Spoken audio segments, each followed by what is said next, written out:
सर्वप्रथम तो मैं अपने दो मंत्रालयों को लेता हूं कि और उसका राजस्थान के ऊपर क्या फर्क पड़ा है। सड़क परिवहन के मामले में अगर आप देखेंगे तो जो सड़कों का जाल बिछा है, आज जिस तरीके से सड़कों के द्वारा आपके यातायात की सुविधा हुई है, आपको समय कम लगता है, वो एक बड़ी भारी उपलब्धि है। 2014 तक तकरीबन 90,000 किलोमीटर सड़कें थीं, नेशनल हाईवेज की बात कर रहा हूं, और अब तकरीबन 1,60,000 किलोमीटर की सड़कें हैं इन 10 वर्षों में। और आप खुद जो रोड से ट्रैवल करते हैं, आपने देखा होगा कि खासकर अब जबकि हमारा ये डोसा वाला सेक्शन दिल्ली मुंबई वाला जो बन गया है, तो आपको दिल्ली जाने में ज़्यादा समय नहीं लगता। और हमारी कोशिश है कि बाकी जो सड़कें हैं उनसे भी आपको सुविधा हो। आएंगे यहाँ पे हमारी आमदनी कम हो जाएगी। और जहाँ तक नागर विमानन का सवाल है, हमारे पास तकरीबन 74 हवाई अड्डे थे 2014 तक, आज 148 हैं और बन रहे हैं, जो कि जिनके ऊपर काम चालू है। और हमारी कोशिश है कि आने वाले समय में ये संख्या 200 तक जल्दी पहुंचे। अब इन दोनों चीज़ों के अंदर एक खासियत मैं आपको बताना चाहता हूं। ये दोनों खर्चा करने वाले महकमे हैं, और जो पिछले 3 साल जो लगातार जो बजट है वो खर्चा करने के लिए, यानी कैपेक्स ओरिएंटेड बजट रहा है कि आप उसको खर्च करें। और उसका फर्क ये पड़ता है कि जब आप इंफ्रास्ट्रक्चर के अंदर पैसा खर्च करते हैं तो तकरीबन 200-300 अलग अलग तरीके की इंडस्ट्रीज के अंदर वो पैसा जाता है, यानी कि आपकी आर्थिक स्थिति जो है वो अच्छी होती है। सरकार का जो पैसा है सब जगह पहुंचता है। छोटा उदाहरण आपको देता हूं, जब आप घर बनाते हैं तो आपको घर में बनाने के लिए कई चीज़ें चाहिए। आपको ईंट चाहिए, आपको सीमेंट चाहिए, आपको रेत चाहिए, आपको लकड़ी चाहिए, आपको कुंडी लगाने के लिए चाहिए, अलग अलग इंडस्ट्री, इन सब के अंदर वो आपका पैसा जाता है। उसी तरीके से सरकार की तरफ से पिछले 3 साल से और अभी भी जो अंतरिम बजट था वो कैपेक्स ओरिएंटेड है। और आपको शायद उसकी संख्या भी मालूम होगी, 11,11,11 लाख करोड़ का कैपेक्स बजट है सिर्फ इंफ्रास्ट्रक्चर के लिए, जिसमें शिपिंग भी शामिल है, रोड भी शामिल हैं, हवाई अड्डे भी शामिल हैं। जो चीज़ इंफ्रास्ट्रक्चर की वो उसमें सब में शामिल है। तो इससे हमारी आर्थिक स्थिति अच्छी हुई है। और आंकड़ा आपको पता है हमारी आर्थिक गति क्या है, आर्थिक जो हमारा जिस तरीके से हम बढ़ रहे हैं, पूरी दुनिया में 6.8% के हिसाब से और कोई देश नहीं बढ़ रहा। अमेरिका भी 3 के करीब है, चीन थोड़ा 3 से ऊपर है, जर्मनी 0 के नीचे है। इसलिए सब पूरे विश्व की निगाहें भारत की तरफ हैं।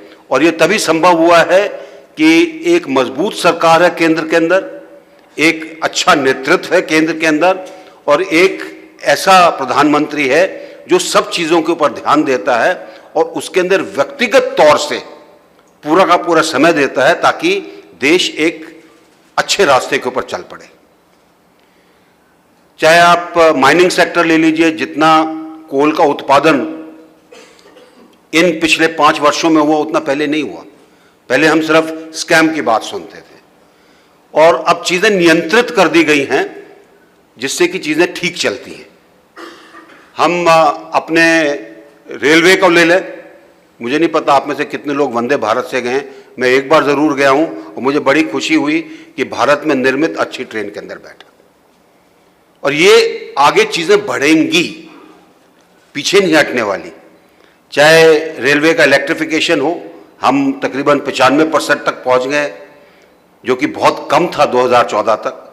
और आने वाले दिनों में जब ये पूरा होगा तो फायदा होगा, आपको उतना बाकी चीज़ें डीजल वगैरह इस्तेमाल करने की कम ज़रूरत पड़ेगी।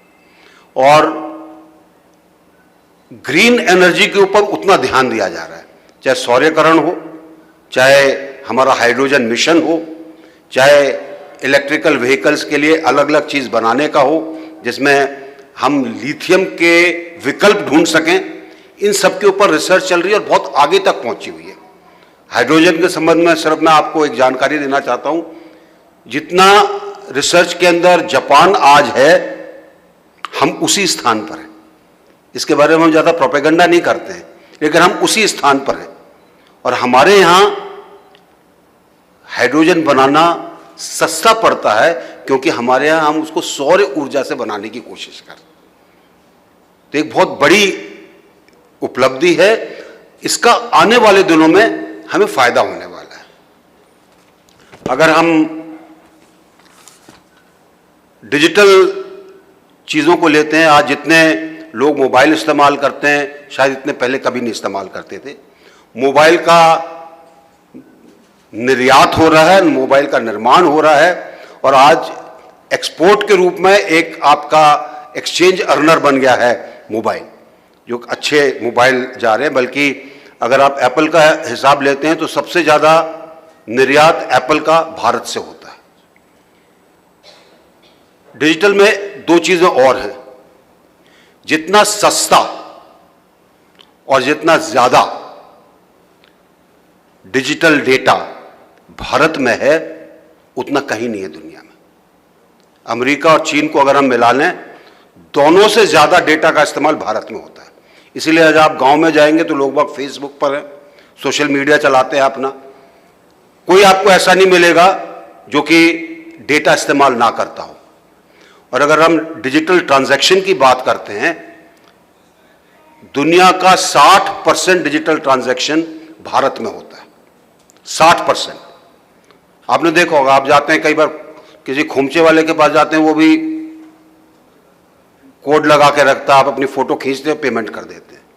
तो ये देश जिस दिशा में चल रहा है वो देखने की जरूरत है। कई बार आंकड़े आते हैं फॉरेन डायरेक्ट इन्वेस्टमेंट का। फॉरेन डायरेक्ट इन्वेस्टमेंट क्या है? आपने अपना पैसा किसी और को दिया ताकि आपको फायदा हो सके। आपको फायदा कैसे होगा? क्योंकि उस देश में अगर वो पैसा लगेगा और वो देश उन्नति कर रहा है, प्रगति कर रहा है, तो आपको अच्छा ब्याज मिलेगा। मुझे नहीं पता कि आप में से कितने ने इस आंकड़ों को देखा है। 2014 से आज तक हर साल हमने एफडीआई के अंदर अपना ही रिकॉर्ड तोड़ा है। अपना रिकॉर्ड तोड़ा है हमने एफडीआई के अंदर। और ये एफडीआई 162 देशों से हमारे यहां आती है। छोटी मोटा आंकड़ा नहीं है। 193 देश हैं संयुक्त राष्ट्र के जो कि सदस्य हैं, एक निकाल दीजिए भारत को। 192 में से 162 देश आपके यहां पैसा लगाते हैं, उनको इतना विश्वास है आपके देश पर। और यह भी नहीं है कि सिर्फ एक ही जगह जाता हो कि हाँ जी रेलवे में जा रहा है, माइनिंग में जा रहा है, डिफेंस में जा रहा है। 32 अलग अलग सेक्टरों के अंदर यह पैसा जाता है और सारे प्रदेशों में और सारी यूनियन टेरिटरीज में जाता है। यह आज आपकी ताकत है जो कि कई बार दिखाई नहीं देती है। और आश्चर्यजनक चीज यह है कि कोविड के दौरान भी जब पूरी दुनिया बंद थी तब भी हमने एफडीआई के अंदर रिकॉर्ड तोड़ा। ये एक बहुत बड़ी चीज है क्योंकि ये जो हमने पूरे विश्व के अंदर एक अपने ऊपर लोगों का विश्वास जो जीता है उसका फर्क है। एक चीज और जो कि मैं कहना चाहूंगा प्रदेश के अंदर भी जिसका बहुत फर्क पड़ा है वो है महिला सशक्तिकरण। चाहे टॉयलेट हो, चाहे गैस हो, चाहे बिजली हो, चाहे उनको प्रोत्साहन करने का काम हो, चाहे लखपति दीदी की बात हो। पहले अपने किशनगढ़ के पास एक संस्था थी जो कि अभी भी है, वो सशक्तिकरण का कार्य करती थी महिलाओं के लिए। अब पूरे देश में चल रहा है और ये एक बहुत बड़ी चीज़ है। इसीलिए जो नारी शक्ति वंदन अधिनियम जो आया, आने वाले दिनों में हमारी ये 50% आबादी को उसका फायदा मिलेगा और हम देखेंगे कि जिस तरीके से सशक्तिकरण होना चाहिए वो सशक्तिकरण होगा। और जितनी भी योजनाएं हैं वो सिर्फ एक दो चीजों पर सीमित नहीं है। जब से बच्चा पैदा होता है उसके पढ़ने से लेकर, उसके किशोरावस्था से लेकर और आगे तक महिलाओं के लिए अलग अलग योजनाएं हैं ताकि उनका सशक्तिकरण हो सके। राजस्थान प्रदेश के अंदर पहले महिलाएं सिर्फ घूंघट में ही देखी जाती थी, पहले अलग उनको कोई नहीं पूछता था। आज चीजें बदल रही हैं और मेरा मानना है कि इससे पूरा देश सशक्त होगा।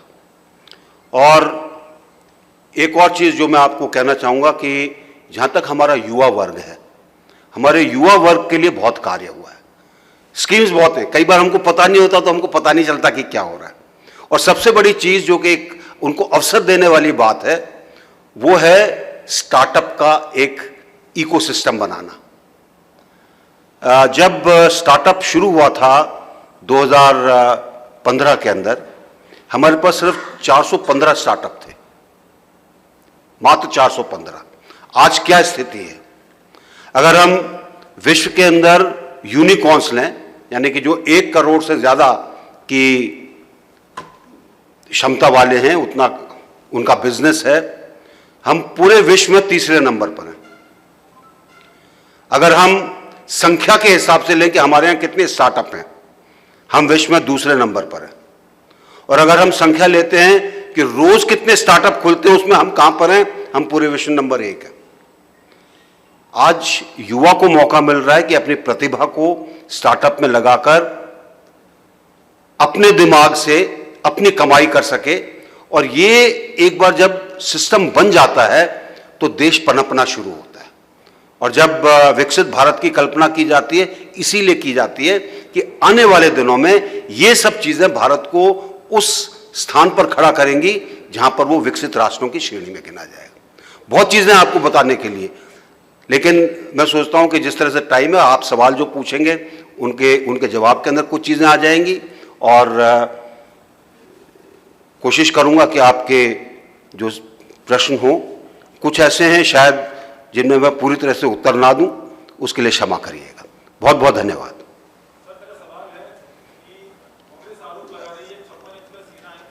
मेरे को अच्छी तरह से सुनाई नहीं दे रहा, जोर से अगर बोल।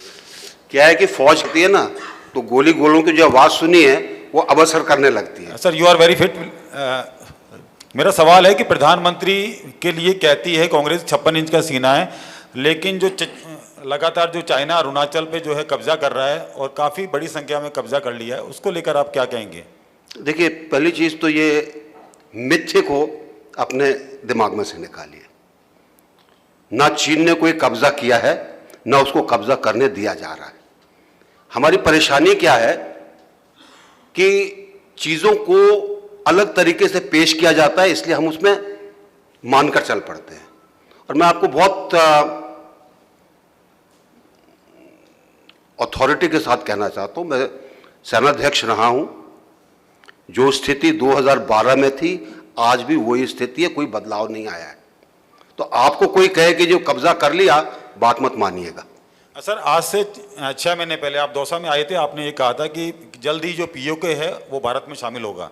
मैंने कहा था कि वो अपने आप आ जाएगा, उसको आने तो दो भाई, वो मन बना रहे हैं, आ जाएंगे एक दिन। कितना समय लगेगा सर? ऐसी चीजों में टाइम थोड़ा होता है। मैं आपको मनाने लगूं, आपकी मनवार करूं, मैं तो मान आप जब मानोगे तभी आओगे। ठीक है सर। सर, आपके हिसाब से इंडिया, देखिए, भारत के लिए इन दोनों को छोड़ दीजिए। भारत को अपने आप को लेकर चलना है अगर हमको आगे बढ़ना है तो। जिस दिन आप अपने आप को किसी के साथ जोड़ लेते हैं, आप आगे नहीं बढ़ सकते। और ये हमारी परेशानी थी। पहले हम पाकिस्तान पाकिस्तान पाकिस्तान के सोचते थे, कहां गया आज पाकिस्तान? रोटी के लाले पड़ रहे हैं। तो चीन को छोड़ दीजिए, आप अपनी चीजों के ऊपर ध्यान दीजिए। और मुझे पूरा विश्वास है कि जिस दिन हम ये करने लगेंगे जो कर रहे हैं, उस दिन अपने आप इन सबसे आगे निकल जाएंगे। सर, आप ये इस कहते हैं कि सेना का मान और सम्मान बढ़ा है, जबकि विपक्ष ये कहता है कि अग्निवीर जैसी योजना की वजह से युवाओं के साथ एक धोखा हुआ है और अग्निवीर योजना की वजह से सेना का भी मनोबल गिरा है। पहली चीज तो सेना का मनोबल नहीं गिरा है। जो लोग कहते हैं उनको सेना के बारे में कुछ नहीं पता। अग्निवीर योजना का पहला बैच अब यूनिटों के अंदर आना शुरू हुआ है पिछले 2 महीने से। जो रिपोर्ट मुझे मिल रही हैं, सब लोग उससे संतुष्ट हैं कि लड़के अच्छे हैं, उनकी अच्छी ट्रेनिंग हुई है, अच्छी रिपोर्ट आ रही है। अब इन अच्छी रिपोर्टों के साथ जो भी इसमें परिवर्तन करना होगा, जो भी संशोधन करना होगा, आप जब तक किसी चीज को लेंगे नहीं, इस्तेमाल नहीं करेंगे, तब तक आपको क्या पता कि आपको क्या करना है। स्कीम बनी है, जिस टाइम बनी थी तब पता नहीं था कि किस तरह के वो आगे चलेगी। अब शुरू हुई है, अब इसके कुछ 1-2 साल तो होने दो। जब 2 साल हो जाए उसके बाद मुझसे पूछना। सर, ये आपका जो टेन्योर था बड़ा सक्सेसफुल रहा। सर, आपका टेन्योर था बड़ा सक्सेसफुल रहा, क्या कारण रहे कि आप चुनाव नहीं लड़ रहे हैं? इसके पीछे क्या कुछ कारण है? मैंने अपने ट्वीट के अंदर साफ कर दिया था, मुझे नहीं लड़ना था। कई कारण हो सकता है कि एक मन के अंदर आया हो कि कुछ और करना है, वो आदत रही है मेरी। रिटायरमेंट के बाद मैं आराम से शांत बैठ सकता था, लेकिन मैं किसानों के अंदर घूमने लगा। तो अपनी अपनी बात है, मैं भी सुन रहा हूं लेकिन मुझे पता नहीं है। एक बार जरा माइक ले लो।